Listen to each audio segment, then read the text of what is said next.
ভালো পথে নিবে, কিন্তু দেখা গেল এই রসুলের উপরেই তারা আক্রমণ শুরু করেছে, ঠিক কিনা? যুগে যুগে এই আক্রমণ রসুলদের উপরে ছিল, এবং রসুলের দায়িত্ব যে রসুলের কাজগুলা যে আলেম ওলামা ওই সমাজের ভিতরে করবে, তাদের উপরে ওই আক্রমণ আছে না নাই? জোরে বলেন, আছে না নাই? তুমি জনমবার আলোচনা করো, তোমার আলোচনায় কোনোদিন কোনো বাতিল কোনোদিন তোমার বিরুদ্ধে কথা বলে নাই, তার কারণ হলো তোমার কথার ভিতরে বাতিলের পরাঘাত করার মতো কোনো কথা নাই, কোরআনের হক কথা নাই, যার কারণে বাতিলে খুশি, সুদখোরও খুশি, ঘুষখোরও খুশি, জেনা ব্যভিচারও খুশি। কিয়ামত পর্যন্ত তুমি যদি ওই দাওয়াত দাও, ওই দাওয়াত রসুলের দাওয়াত হবে না।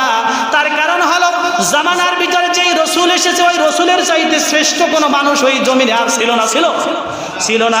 আল্লাহ রসুলের দিকে যদি তাকায় দেখেন, ওই রসুলও আল্লাহর রসুল কাফের মুশরিকরা পর্যন্ত স্বীকৃতি দিয়েছে, যার জীবনের ভিতরে কোনো একদিন একটা মিথ্যা কথার